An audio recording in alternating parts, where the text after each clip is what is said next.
சமீப காலமாக நம்ம அடிக்கடி வந்து ஏதாவது இசை வெளியீட்டு விழா, திரைப்படம் சம்பந்தமான விழாக்களில் பார்ப்போம். மனதில் பட்டதை அதிரடியாக பேசக்கூடியவர். பல பொறுப்புகள் இருந்தாலும் கூட அவர் சமீப காலமாக சில வருடங்களாக குடும்பத்திலேருந்து தனியாக வந்து ஹோட்டலில் தங்கியிருந்தார். பாம்கர் ஹோட்டல், நீங்களே போய் இன்டர்வியூ எடுத்திருப்பீங்க. அந்த ஹோட்டலில் தான் தங்கியிருந்தார். அதற்கு பிறகு அவருக்கு அரசியல் ஆசை வருது. வேலையை ரிசைன் பண்ணிட்டு திருவொற்றியூர் தொகுதின்னு நினைக்கிறேன், அந்த தொகுதியில் வேட்பாளராக நிற்கிறார். காங்கிரஸ் கட்சி சார்பில் வேட்பாளர்னு தோல்வியை தழுவுறாரு. அதில் வண்டி ஓரமானு போட்டுக்கு நான் வாக்கிங் போகணுன்னு இருக்கிறாரு. வண்டி ஓரமானு போட்டுட்டு இவர் வாக்கிங் போயிருக்கிறாரு. திருப்பி வந்திருக்கிறாரு. திருப்பி வந்து காரில் ஏறி இருக்கிறாரு. காரில் ஏறினவர் திருப்பி என்ன மூடு வச்சுருந்தாரு, திருப்பி காருக்கு அவர் திறந்துருக்கிறாரு. திருப்பி ஒரு ரவுண்ட் போயிட்டு வரன்ட்டு இறங்கி போனவர் அப்படியே அந்த கூவாத்தம் மேலே இருக்கக்கூடிய அந்த பிரிட்ஜ் மேலே ஏறின்னு அப்படி குதிச்சிட்டாரு. நிறைய கடன் பிரச்சனை அப்படின்னு தான் சொல்லியிருந்தாங்க. கடன் இவர் கொடுத்துருக்காரு. இவர் கொடுத்த கடன் வரல. அப்புறம் ரொம்ப ஒரு முக்கியமான விஷயம், இளமையில் வறுமையும் முதுமையில் தனிமையும் இருக்கக்கூடாதுமாங்க. இவரை கொஞ்ச நாளாகவே தனிமைப்படுத்திட்டார். குடும்பத்திலிருந்து வெளியில் வந்து ஹோட்டலில் தங்கி, அது ஏன் ஃபேமிலி மெம்பர் சேர்த்துக்கலையே இல்லை இவராகவே வந்து இவரை ஏதோ ஒரு வெளியில் வந்திருக்காரு.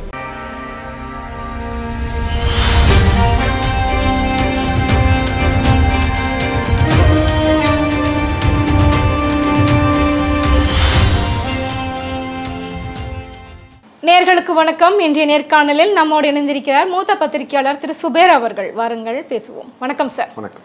உண்மையிலேயே வந்துட்டு ஒரு துயரமான சம்பவம் தான் சொல்லணும். கிட்டத்தட்ட 80 வயது நபரான திரு ராஜன் அவர்கள் திடீர்னு இந்த மாதிரி ஒரு முடிவை வந்து எடுத்திருக்கிறார். இதற்கு பின்னாடி என்ன காரணம், ஏன் இந்த முடிவை நோக்கி நகர்ந்தார்? முதல்ல இந்த கே ராஜன் அப்படிங்கிறவர், நடிகர் ராஜன், தயாரிப்பாளர் ராஜன், திரைப்பட விநியோகஸ்தர், தயாரிப்பாளர் சங்கத்தினுடைய துணைத் தலைவர், பல பொறுப்புகள் இருக்குது. சமீப காலமாக நம்ம அடிக்கடி வந்து ஏதாவது இசை வெளியீட்டு விழா, திரைப்படம் சம்பந்தமான விழாக்களில் பார்ப்போம். மனதில் பட்டதை அதிரடியாக பேசக்கூடியவர். பல பொறுப்புகள் இருந்தாலும் கூட அவர் சமீப காலமாக சில வருடங்களாக குடும்பத்திலேருந்து தனியாக வந்து ஹோட்டலில் தங்கியிருந்தார். பாம்கர் ஹோட்டல், நீங்களே போய் இன்டர்வியூ எடுத்திருப்பீங்க. அந்த ஹோட்டலில் தான் தங்கியிருந்தார். அவருக்கு மொத்தம் 3 பிள்ளைகள், 2 பசங்க, ஒரு பொண்ணு. அவர் அடிப்படையில் பார்த்திங்கன்னா அவர் ஒரு தமிழ் ஆசிரியர். வாழ்க்கையை வந்து ஒரு தமிழ் ஆசிரியராக தான் தொடங்குறார். ஆனால் கலையின் மீதும் சினிமா மீதும் ஒரு பெரிய தாக்கம் இருக்குது. அப்போ director come producer Bhaskar, Oscar movies Bhaskar, அதை பாலாஜி பிரபு இருக்கார் இல்லையா, அவருடைய அப்பா, அவர் சூலம்னு ஒரு படம் எடுக்கிறாரு. அந்த படத்தில் வந்து உதவி இயக்குனராக சேர்றதுக்காக போய் கேட்குறாரு, நான் உதவி இயக்குனராக சேரணுன்னே. அப்போ அவர் சொல்கிறாரு, நீங்கள் தமிழ் ஆசிரியராக இருக்கீங்க, எப்படி உதவி இயக்குனராக இங்கே வந்து இப்போ சேர போகிறீங்க, வேலையை விட்டு வர போகிறீங்களா அப்படின்னா, இல்லை நான் வந்து ஜாயின் பண்ணுறேன் அப்படின்னா, உங்களுக்கு தமிழ் ஆசிரியர் எழுத்துலாம் நல்லா இருக்கும் இல்லையா, அந்த ஸ்கிரிப்ட் ரைட்டிங்கு, காப்பி ரைட்டிங் பண்ணுறதுக்கு. அதனால் சூலம் படத்தில் உதவி இயக்குனராக ஒர்க் பண்ணுறாரு. உதவி இயக்குனராக இடையில வந்து ஒர்க் பண்ணியிருக்காரு. அந்த படத்தில் ஒரு கேரக்டரும் நடிச்சிருக்காரு. அவர் நடித்த முதல் படம் சூலம் தான். நிறைய படங்கள் வேறு போட்டுக்கிட்டு இருந்தால் கூட அந்த சூலம் படத்தில் தான் நடிகர் ராஜன் அப்படிங்கிற பேரில் வருது. அந்த படத்தில் ஒரு ஸ்கிரிப்ட் சைட்லேயும் காப்பி ரைட்டராக ஒர்க் பண்ணியிருக்காரு. அதற்கு பிறகு அவருக்கு அரசியல் ஆசை வருது. வேலையை ரிசைன் பண்ணிட்டு திருவொற்றியூர் தொகுதின்னு நினைக்கிறேன், அந்த தொகுதியில் வேட்பாளராக நிற்கிறார். காங்கிரஸ் கட்சி சார்பில் வேட்பாளர்னு தோல்வியை தழுவுறாரு. அதற்கு பிறகு பிரம்மச்சாரிகள்னு ஒரு படத்தை 1980களில் தயாரிக்கிறாரு. அதுக்கு பிறகு சில படங்கள் நடிக்க ஆரம்பிக்கிறாரு. அப்புறம் 2000 காலகட்டங்களில் டபுள்ஸ், நினைக்காத நாள் இல்லை அப்படிங்கிற சில படங்கள் எல்லாம் தயாரித்தார், டிஸ்ட்ரிபியூஷன் பண்ணார். இப்போ கடந்த சில வருடங்களாக ஃபினான்ஸ் பண்ணுறார். படங்களுக்கு ஃபினான்ஸ் பண்ணக்கூடிய வேலையை செய்கிறாரு. அந்த வேலை செஞ்சுட்டு இருக்காரு.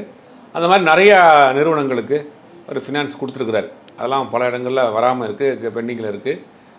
சமீபத்தில் கூட பார்க்குற ஆட்கள்லாம் கூட கேட்டிருக்காரு, போல் கொடுத்த படம்லாம் வரமாட்டேங்குதுங்கிற மாதிரி சொல்லியிருக்கிறாரு. அப்படி இருக்கப்போ தான் கடந்த ஒரு 6 மாதமாகவே வந்து இந்த மாதிரி பேட்டி கொடுக்கறது, விழாக்களுக்கு போகிறது தவிர்த்துருக்கார். நமக்கு தெரிஞ்ச நண்பர் கூட அவரை சமீபத்தில் மீட் பண்ணியிருக்காரு. அவர் சரியாக பேசலை. எப்பயுமே கலகலப்பாக பேசக்கூடியவர் வந்து 4 வார்த்தை கேட்டால் ஒரு வார்த்தை அளந்து பேசுகிறாரு. ஒரு மாதிரி அப்செட்டில் இருந்தார்.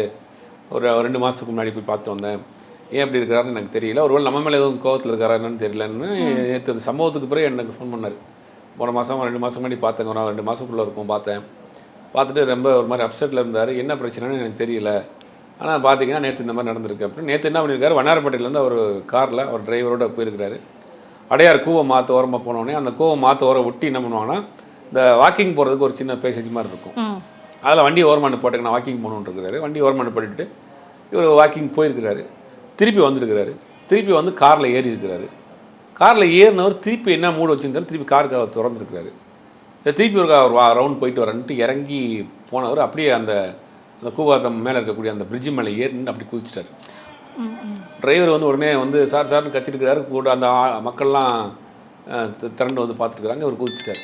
உடனே ஃபயர் சர்வீஸுக்கு ஃபோன் பண்ணி அவரை மீட்டிருக்காங்க. அவர் சுயநலம் இல்லாமல் இருப்பார் அப்படிங்கிற மாதிரி தான் அவரை ஹாஸ்பிட்டலில் கொண்டு போயிருக்காங்க. ஹாஸ்பிட்டலுக்கு போனோடனே அவர் இறந்துட்டார் அப்படின்னு சொல்லிட்டு இன்றைக்கி வாங்கியிருக்கிறாரு.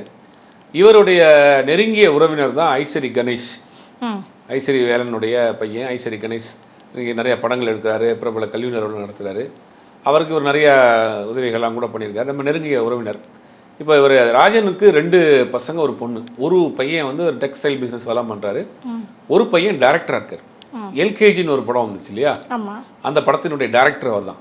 ஆர்ஜே பாலாஜி நடிச்ச பல பேருக்கு அந்த படத்தை ஆர்ஜே பாலாஜி தான் டைரக்டர் நினச்சிட்டு இருப்பாங்க. நானும் அப்படி தான் நினச்சிட்டு இருக்கேன். அப்படி தான் நினச்சிட்டு இருக்கீங்கல்ல? கிடையாது. கேஆர் பிரபு அப்படிங்கிறவர் தான் அந்த படத்தினுடைய டைரக்டர். அவர் பார்த்திபன்ட்ட உதவி இயக்குனராக இருந்தவர்.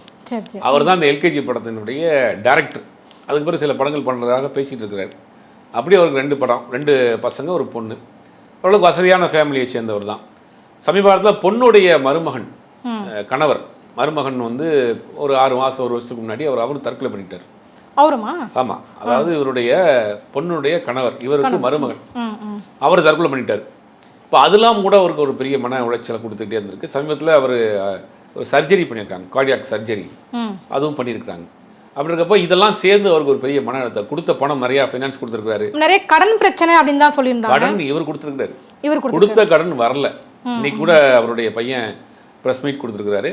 எங்கள் அப்பா நிறையா நிறுவனங்களுக்கு கடன் கொடுத்துருக்காரு, ஒரு தயாரிப்பாளர் சங்கத்தினுடைய துணைத் தலைவராக இருக்கிறாரு, அந்த கொடுத்த பணத்தெல்லாம் எங்களுக்கு வாங்கி கொடுங்கன்னு கேட்குறாங்க. அந்த குடும்பம் வந்து எங்கள் அப்பா பல கம்பெனிகளுக்கு பணம் கொடுத்துருக்காரு.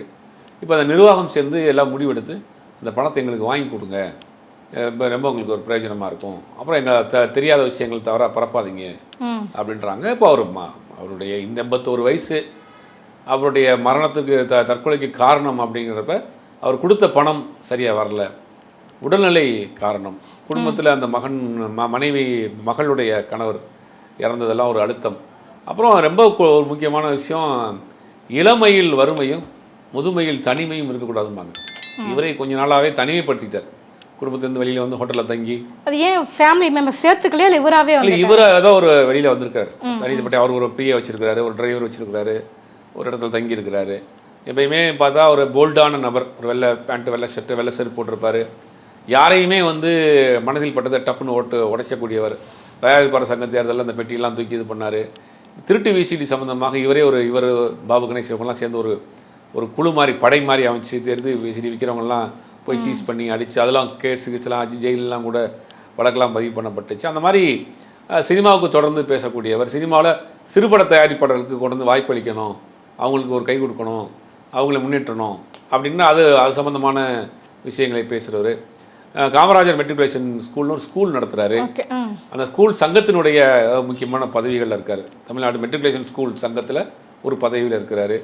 அந்த ஸ்கூலில் பார்த்தீங்கன்னா குறைந்த கட்டணத்தில் அந்த வண்ணாரப்பேட்டை பகுதியில் இருக்கக்கூடிய மக்களுக்கு ஒரு கல்வி கொடுத்துட்டு இருக்காரு ரொம்ப வருஷமாக. இப்படி பல வேலைகள் செஞ்சிட்ருக்கார். இந்த முடிவு அப்படிங்கிறது எல்லோருக்குமே, அது 81 வயசில் இந்த முடிவுங்கிறது யாருமே எதிர்பார்க்காத ஒரு விஷயம், பலருக்கும் அதிர்ச்சியான விஷயம் அது. கண்டிப்பாக. ஆக்சுவலாக வந்துட்டு இவ்வளோ வயசுலையுமே பார்த்தீங்கன்னா இவ்வளோ சுறுசுறுப்பாக இவ்வளோ நல்ல விஷயங்களும் பண்ணியிருக்காரு, இவ்வளோ தூரம் வந்து பண்ணியிருக்காருன்னும் போது இதை தாண்டி அவருக்கான ஒரு நெருக்கடிகள் அப்படின்னு பார்த்தோம்னா வெறும் உடல்நிலையும் இந்த கடன் கொடுத்த பிரச்சனையை மட்டும்தான் காரணம் இல்லை. அவர் மன ரீதியாகவும் கொஞ்சம் வருத்தத்தில் இருந்திருப்பார். ஏன்னா ஒரு பணம் அப்படிங்கிறது வந்து அவர் அடிப்படையிலிருந்து வந்தவர். அவருடைய பணம் எல்லாமே அவர் சுயமாக சம்பாரித்து வந்தவர்.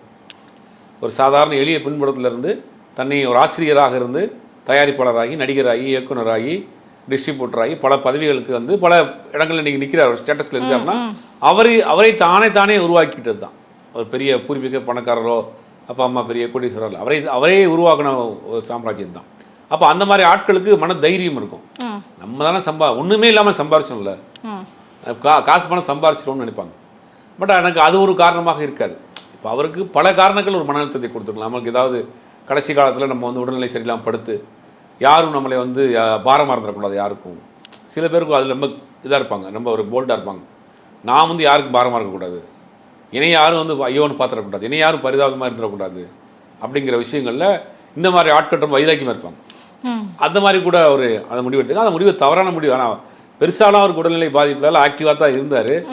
ஏன் இந்த முடிவு எடுத்தாருங்கிறது அவங்க பையன் சொன்னது வந்து கடன் நிறையா கொடுத்துருக்குறாரு, கொடுத்த கடன் வரலங்கிற ஒரு பெரிய வருத்தம் இருக்குது. அப்போ அப்படின்னு பையன் ஓப்பனாக சொல்கிறாரு. இன்னும் சில பேர் அங்கே விசாரிக்கிற சொல்கிறாங்க அவருக்கு மகளுடைய கணவர் இறந்து போனதில் ஒரு பெரிய அழுத்தம், இப்போ சமீபத்தில் ஒரு உடல்நிலை சரியில்லாமல் சர்ஜரி, இதெல்லாம் ஒரு சேர்த்து தான் ஒரு கம்பைண்டாக ஒரு அழுத்தம் வந்து டிப்ரெஷனில் போய் தான் இந்த வேலையை பண்ணியிருக்காரு. நீங்கள் சமீபத்தில் அவர் எப்பயாவது பார்த்தீங்களா? இது ஒரு நிகழ்ச்சியில் பார்த்தேன், அதோட சரி தான், மற்றபடி பார்க்கல. அது ஒரு வருஷம் இருக்கும், ஒரு வருஷத்தில் ஒரு ஆடியோ லான்ச்சில் பார்த்தேன். மற்றபடி இல்லை, எப்பயும் போல தான் ஆக்டிவாக தான் இருந்தார். என்னுடைய நண்பர் சமீபத்தில் ஒரு 2 மாதத்துக்கு முன்னாடி பார்த்துருக்காரு. அவர் தான் சொன்னார், இந்த சம்பவம் நடந்ததுக்கு பிறகு எனக்கு ஃபோன் பண்ணார். எப்பயுமே கலகலப்பாக இருக்கவர், ரொம்ப டல்லாக இருந்தாருங்க அப்பயும். நம்ம 4 வார்த்தை 5 வார்த்தை பேசினா 1 வார்த்தை பேசுகிறாரு, ஒரு மாதிரி அப்செட்லேயே இருந்தார் அப்படின்னு அவர் சொன்னார். பாம்கர் ஹோட்டலில் தான் பார்த்துருக்கிறாரு. அப்படிங்கும்போது இந்த முடிவுங்கிறது ஒரு பெரிய அதிர்ச்சியான விஷயம் சினிமா இண்டஸ்ட்ரியில். ஆக்சுவலாக வந்துட்டு சார் அவர் இவ்வளோ தூரம் தனிமைப்படுத்திக்கிட்டார், ஓகே. மகன்கள் இருக்கிறாங்க, அவங்க கூட போய் பார்க்கல, கூட ஒத்துழைப்பு தரல, அந்த மாதிரியான விஷயங்கள் ஏதாவது இருக்குதா மகன்கள் சைடில்? இவங்க தான் இந்த மாதிரியான ஆட்கள் என்ன பண்ணுவாங்கன்னா, இவங்கள தான் வந்து தனிமைப்படுத்திக்குவாங்க. ஏன்னா இவர் இண்டிவிஜுவலாக சம்பாதிக்கிறாரு, இண்டிவிஜுவலாக வந்து யார் தெய்வம் வேணாம் அப்படின்னு யார் தெய்வம் வேணான்னு இருக்கக்கூடியவர்கள் சுயமாக உருவாகி வந்தவங்கல்ல. அப்போ யாரையும் சார்ந்து இருக்கக்கூடாதுன்னு நினைப்பாங்க அவங்க. கண்டிப்பாக. இப்போ நமக்கு தெரிஞ்ச ஒருத்தர் இருக்கிறாங்க, அவங்கெல்லாம் கடைசி காலம் வரைக்கும் அவர் என்ன பண்ணுவார்னா, அவர் ரூமுக்குள்ளே வந்து யாரையும் அலோ பண்ண மாட்டார். மனைவி இறந்து போயிட்டாங்க, அந்த ரூமுக்குள்ளே யாரையும் அலோ பண்ண மாட்டார். அவருக்கு தேவையான அங்கே ஒரு கிண்டில் வச்சுருப்பாரு, அங்கே வாட்டர் பாட்டில் வச்சுருப்பாரு, காஃபி பவுடர் வச்சுருப்பாரு, ஒரு டார்ச் லைட் வச்சுருப்பாரு. தனக்கான வேலையை தானே பார்த்துக்குவார். அது யாரையும் வந்து சார்ந்து இருக்கக்கூடாதுன்னு அந்த பழைய ஆட்கள் வந்து ஒரு பிடிவாதமாக இருப்பாங்க. அப்படி தான் அவர் இருந்திருக்கிறார். அவர் ஆனால் வந்து தற்கொலை வந்து எதுக்குமே தீர்வல்ல அப்படிங்கிறது கண்டிப்பாக இவரை போன்ற ஆட்கள் திரும்ப திரும்ப நம்மளுக்கு காட்டிக்கிட்டே இருக்கிறாங்க. ஸோ எங்கள் கேள்விகளுக்கு ரொம்ப சிறப்பான பதில் சொன்னீங்க, ரொம்ப நன்றி.